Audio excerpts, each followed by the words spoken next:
Today's daf we're going to be learning is Bava Batra daf tzaditet. We're going to get started from the bottom of tzadichet a bit.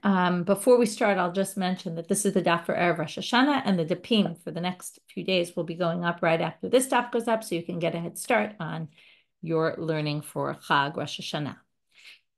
Okay, we're going to get started with this idea where we had a contradiction in the psukim about the first temple, about the height of the kodesh kodeshim. It said in one place that the height was 30 cubits high, and in a different place it said it was 20 cubits high, to which we answered the height above the kruvim is the height that we were talking about, and that the kruvim took up a height of 10 amot. Above that, when it said 20, what it really meant was above the kruvim. So now the Gemara is going to ask an obvious question, which is my kamashma. Why, if telling the height of the room, would you talk about the height above the kruvim? What does that what does that teach you?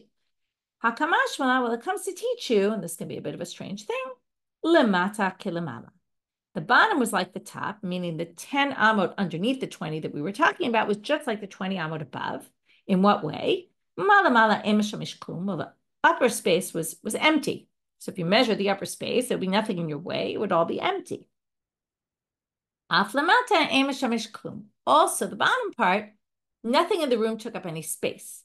Okay, what does that mean exactly? Well, we're going to see it right now. I'll read it inside before I explain it. This explanation of the psukim saying that nothing in the room, we'll talk about in a minute what was in the room, took up any space, fits in and is a support, the way we reconcile this contradiction between the psukim, supports Rabbi Levi. Rabbi Levi, to Amar Rabbi Levi, you might remember this from Yomi and Megillah. V'yitem Rabbi Yochanan, some people say it was Rabbi Yochanan. Davar ze mesorah b'yadenu avotenu, we have a tradition from our fathers. Makom aron u'kruvim einam min hamidah. The place that the aron took and the kruvim, some people think the kruvim, yes, some people say just the aron. The aron was in the room, and then there were two kruvim on each side. And we'll talk in a minute that the wings were spread out. They went kind of over the aron, and the aron took up 2.5 cubits of space, but it didn't really take up 2.5 cubits of space. In a miraculous way, it wasn't part of the measurements. What does that mean? Well, again, what does it mean? I can't really explain to you, but what it means technically is how this worked out. I can't say it was apparently something miraculous. If you measure if the aron takes up 2.5 and it was in the room, let's say the length of the room. So if you measured to one side and you measured to the other side, each way you would get 10 and 10. Even though the room was all 20 and the aron took up 2.5 cubits, still that amount wasn't deducted anywhere. Okay, you measure that way 10 cubits, you measure that way 10 cubits. It's like it didn't take up any space. And perhaps also the kruvim. Tanya namihach, here's a bright to support this. Aron shasa Moshe, yesh lo revach 10 amot l'chol ruach. Okay, the aron that Moshe made had 10 cubits in each direction, meaning it didn't take up any space because the whole room was 20. Amar Rabbanit, Amar Shmuel. So now Rabbanit says in the name of Shmuel, kruvim b'nes omdim. The kruvim themselves were standing in a miraculous way. What does that mean? Well, shene'emar b'chamesh amot knaf ha'kruv echad, b'chamesh amot knaf ha'kruv hashenit. Each wing of each of the kruvim was 5 amot long, which means that altogether each kruv had 2 wings. So 1, 2, 3, 4 times 5 gets you up to 20. Now, 10 amot miktzot knafav ad ktzot knafav, so it was 10 amot from the edge of one wing to the edge of the second wing of each one. So that takes up 20 cubits. What's the problem? Well, they're attached to the body of the kruv. So what about the body of the kruv? It didn't seem to take up any space. So that's what Shmuel said. B'nes hayomdim, right? So gufayu hechavu kaime, where were the bodies? Right? If the wings took up the whole space, well, there had to be a body in between the wings. So from here you can infer that they were miraculously standing there and they didn't take up any space. Well, we're now going to have a slew of questions against this proof of Shmuel, that this proves they were b'nei somdim, because otherwise how could you have the wings taking up the whole space of the 20 if basically, right, if the body of the kruv had to be somewhere. So matkifla Abaye, we're going to have a series of questions. First, Abaye, dilma boltim ketarnagolim avukaime. Maybe the wings were like they are on chickens, where the wings come out from the center of the back of the kruv, and right, just like with the rooster, with the chicken, and the body doesn't, the body's in front of the wings basically, and the wings are the whole length, including the body, because the body doesn't come into the count at all. because the wings overlapped entirely with the body. So you don't have to count them twice. Rava says, maybe one was a little bit in front of the other, and then the wings overlapped, right? But some of the wings of one were over the wings of the other, and then it didn't take up 20, the length of the full 20 of the length of the room. Maybe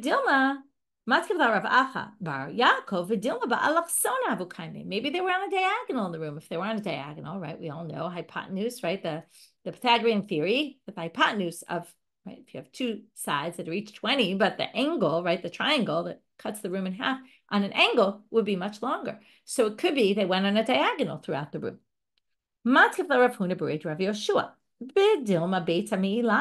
Maybe higher up, the wings were high up in the, right? They were at a higher height than the bottom.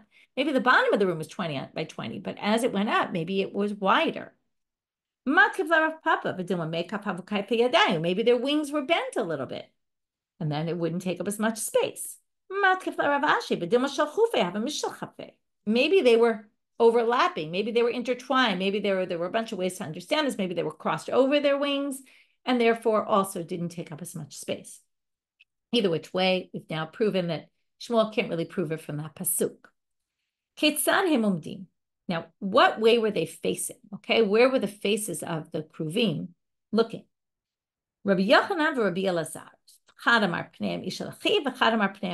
this is all based on, one is a pasuk in the Torah and one is a pasuk in Divrei Hayamim in Chronicles that describes in the first temple, and one is in the Torah, which is described in the Mishkan.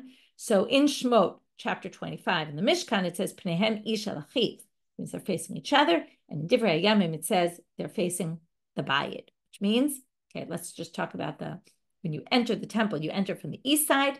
The Kodesh Kodeshim was all the way on the back western wall. And the Aron was up against that wall. And the kruvim were up against that wall as well, presumably. And then they were facing toward the heichal, Pnehem labayit. But the question is, where were the faces of the kruvim? They each have faces. Maybe the faces were turned to the side and facing each other. So that's the deliberation here. Which one is it? So we have a machloket. We don't know who says what. So now they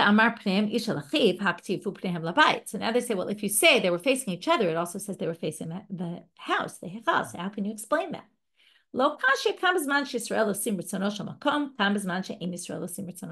They said it really depended.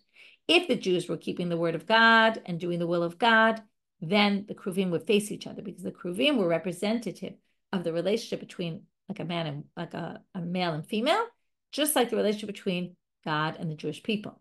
So when Jews were doing the Ritzon Makom, they would face each other. When they weren't, they would set them up not facing each other. So if you say they were facing the heichal, how could you say they were facing each other? Well, they turned their heads to face each other, even though their bodies were facing the heichal. Tanya, as it says in the Braita, Unkelus Hager Amal, kruvim aset tzatzuim hem. Okay, this is a pasuk specifically about the kruvim in Divrei Hayamim, where it says they were maaset tzatzuim. That means play, kind of something play, but they do a drasha next. What's mean maaset tzatzuim? They say like tzetzaim, like the children of, right, people's descendants. And what do they say here? What does this have to do with children? Mitzudadim pnehem ketalmida niftar me'rabo. The way a child leaves class and leaves their rabbi, if they have a lot of respect, so their body's facing one way out the door, but their head is facing toward the teacher. So that's why they can tilt their heads even though their bodies are moving in a different direction. Mishnah. Okay, new Mishnah. Okay,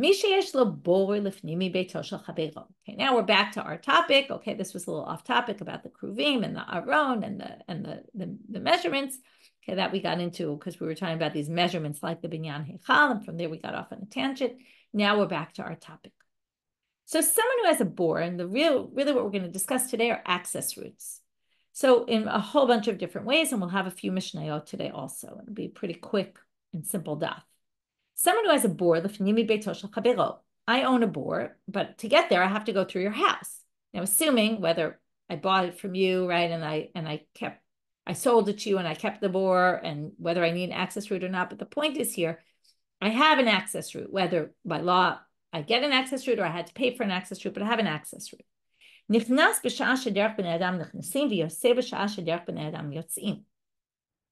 can't come in any time of day because I have to bother you in your house to get through your house. So I can only go at the time when people go in and the time when people go out. The Rashbam says this means during the day, although we'll see during the day is limited for other reasons. But basically, when people, usually it's like in the morning when people are leaving for work, or in the afternoon when people are coming home in the evening time. Okay, but I can do it when there's movement going on in your house and not, like, God forbid, make you get out of bed to go let me get to my pit. I can't bring my animal in and let my animal drink straight from the bore, because that means I'm traipsing animals through your house. What do I do? I fill it up and I water. I'll bring the water outside to my animal. Now I put on a lock and you put on a lock. To which the Gemara says, potachat lehecha. What's the lock for? They're both for the pit. So Gemara says, well, what are you talking about?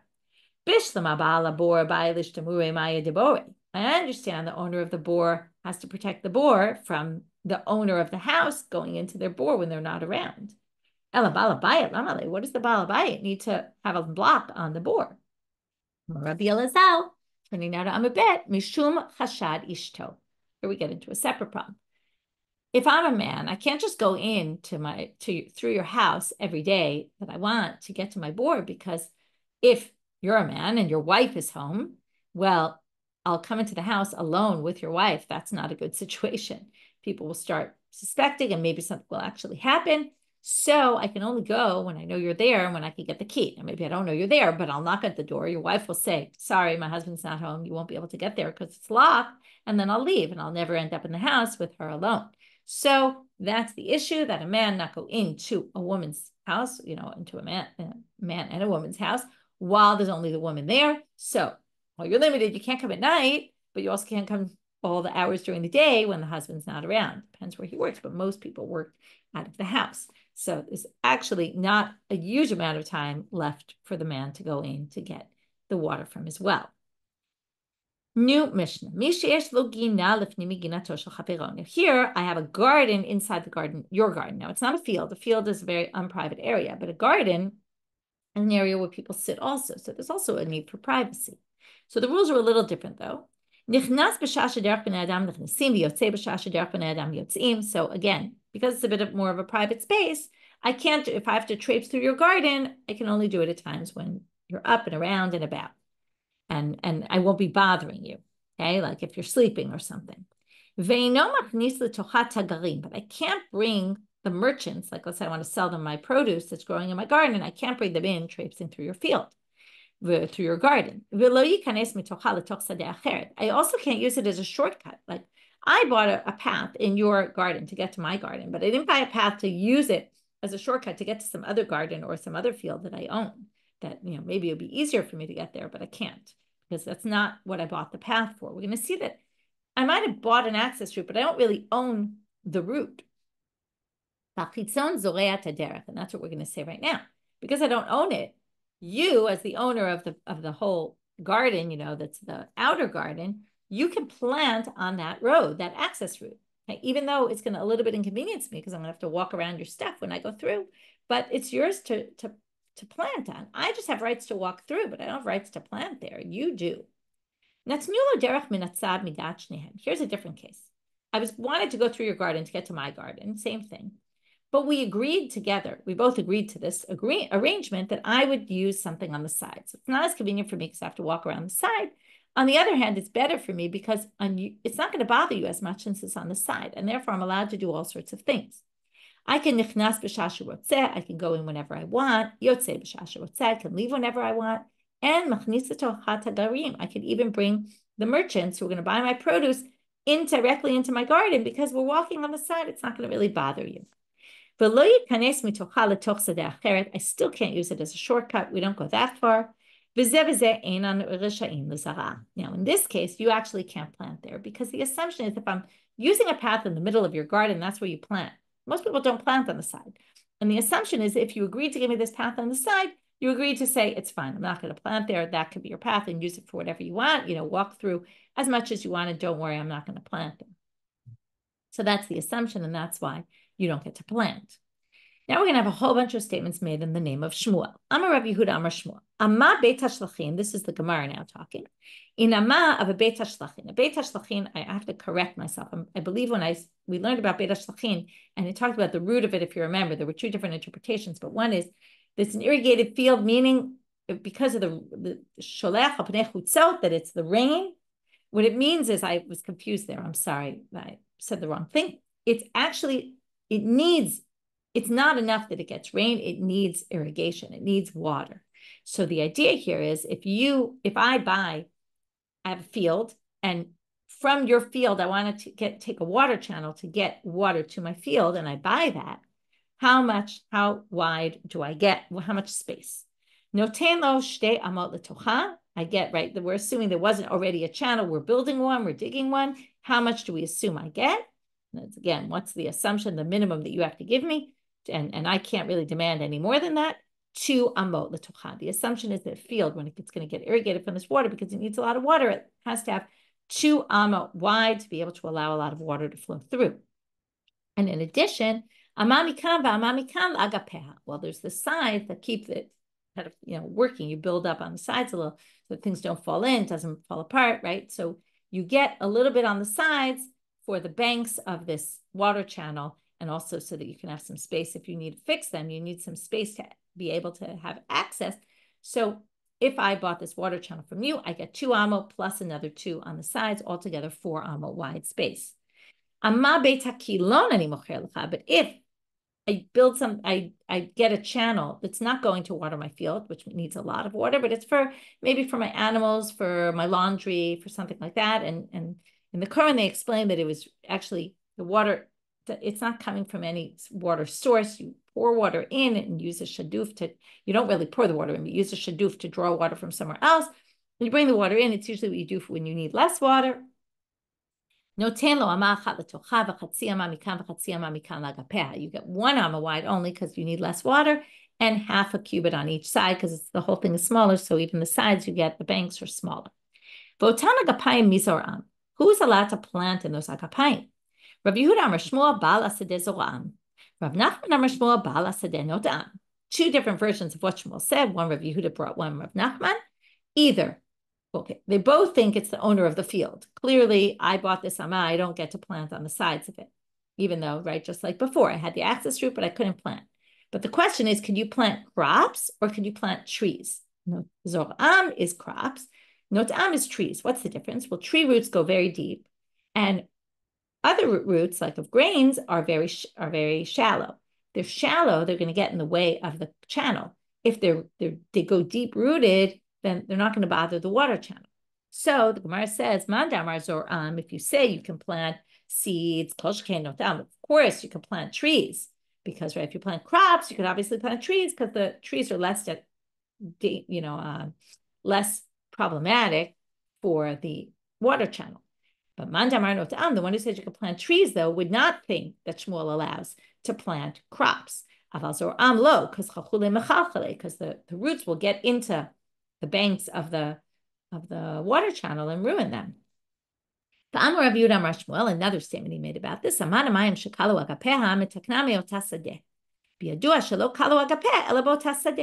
what if the walls cave in of the water channel and I need to redig it and I need more water, I need more soil to build up the sides, the banks?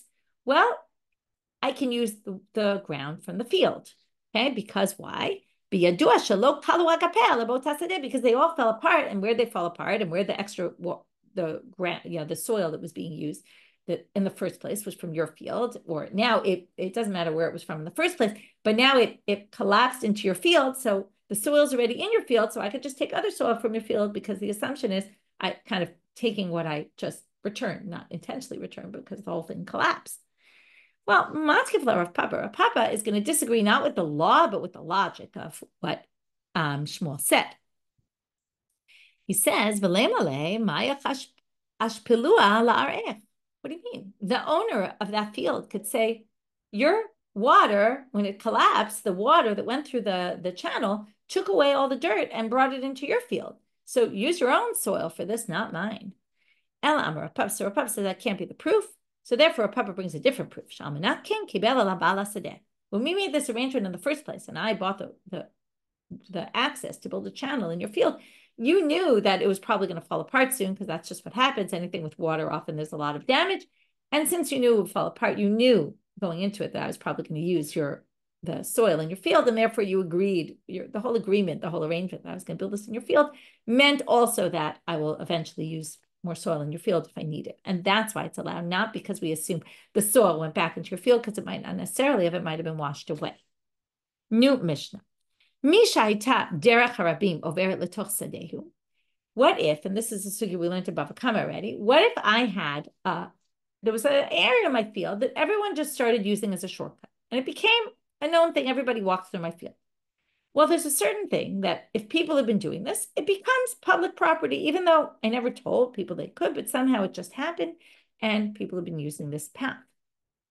Well, let's say, I took back the path. I said, I'm taking this back, and I'll give you a different path. Masha Natan, the new path I gave is now public property. And mine, that was originally mine that I tried to take back, is actually not mine. Meaning, that was a bad plan. I lost everything.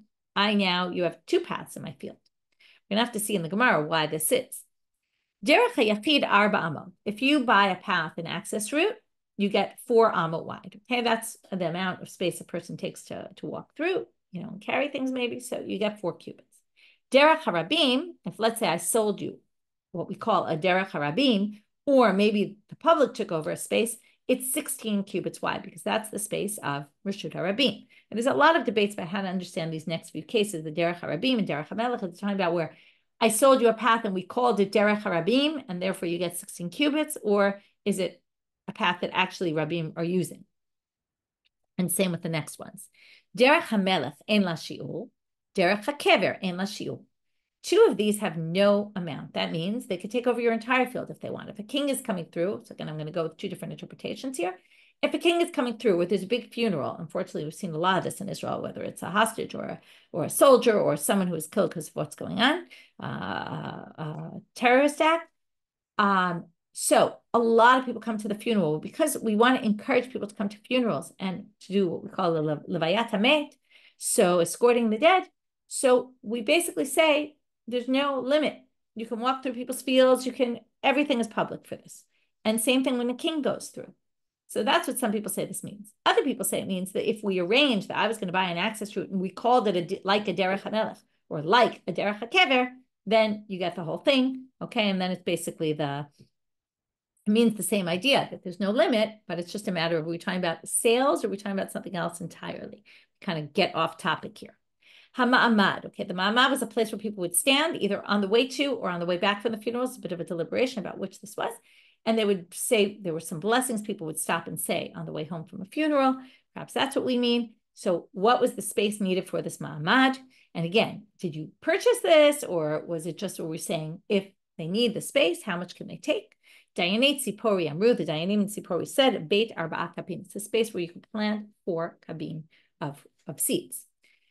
Now the Gemara says, Amai shalolo higio. I don't understand. Why can't I take back my route? I gave you a different access route. I could take back my public route that if the public decided to take my land, what? I can't stop people from coming? They say, linko pazra velative. Why can't I just take a stick, stand in the way and scare people away? Or theoretically, like hire someone to be, the person who pushes everyone away. So they say, right, linko pazra relative, I should be able to sit there and kick people out with a stick. Shmat mina lo avedi nishina lenafsha afilu makom seida. Can we learn from this that people can't take the law into their own hands, even if it's going to cause them a loss? Because I want to plant crops there. This is my land. And it sounds like I can't take the law into my own hands and stand there with a stick and push people around and hit them if they're going to come take my property, or walk, not to walk through. So we're going to have 3 interpretations of this Mishnah, each one a little bit different. Amar Rav Zvi Mishmei de Rava. Gzera shemi yitain lam derech hakalaton. In other words, the point is, if I give you another path, why can't I do that? I'm giving you just another path, which is exactly the same. So Rav Zvi says in the name of Rabbah, really I could, but the rabbis made a gzera in case I gave you a bad path. In other words, if I open a different path to the public and it's very inconvenient for most people, because it's in a bad area where not a lot of people go by there, or it's a zigzag and it's a pain. So that I don't do that, we don't allow me to change the path at all. A different interpretation of what Rabbi himself said. It's actually, if I give you a perfectly good path, it's totally fine. The Mish is talking about if I provide for the public a bad path. Okay, what's bad? Good question, but assuming it's crooked, that's what akalaton really means, crooked, or it's just inconvenient because most people don't live on that side. Okay, and then if I actually give a perfectly good path, then yeah, I really could. And then again, according to all these interpretations, you don't really learn anything about Avadin Shtin Lanafshik. Can I take the law into my own hands? Because this isn't that kind of a case. Because this is a case where I'm actually doing something wrong. Okay, I'm giving you something worse. Rav Ashi Amar, and here's like the combination of both the Rava statements and maybe why they were confused with what Rava said. Kol min atzad derech hakalatoni. Fascinating thing to end with, and maybe Erev Hashanah give you a little something to think about. Any min hatzad is inconvenient. In other words, any change from what the status quo is messes somebody up. Krova lezeh might be closer for one, rechoka lezeh. And it's very hard to change things without realizing that what might be a better path for somebody is not necessarily a better path for someone else. And therefore, once the rabbim have this path, you can't start changing it because someone's going to complain. Okay, this is something to think about because obviously we like to try to change things even if it's not convenient for one person. Sometimes you need to be able to change. But in this case, we say we don't allow you to move the path because people have gotten used to this and we can't make it more inconvenient for people if that's what they're used to. With that, we finished today's daf. Wishing everyone a k'tiva v'chatima tova, shana tova. I'll just do a very quick review though. We talked about the kruvim and how they miraculously in the arum didn't take up any space. We tried to prove with the kruvim, there were a lot of difficulties with the proof that Shmuel brought. Then we went to the cases in the Mishnah of a boar that you had to cross in through someone's house or a garden that you had to cross through someone else's garden. And what are the rules about when you can go, when you can't go? Who gets to plant in that space if it's a garden, and what kind of rights you have to that path, what it allows you to do, what it doesn't allow you to do, what are the limitations. And then we had that one case where they both agreed and it was on the side, and then all of a sudden you had a few more rights than you did in the other case as the person who has the path. Then Shmuel had all these comments about the water channels and who can plant there, and when you get to fix it, how you fix it, using what soil. And then we had this very interesting case about, which again, we had seen already in Bava Kama, about once the public takes over a path, what rights do I have to change that path? And it looks like very few rights, except for the one interpretation we saw, that as long as I give a good path, it's okay. But we saw after that perhaps any good path is really good for one, not good for somebody else. And you always have to consider kind of everybody else.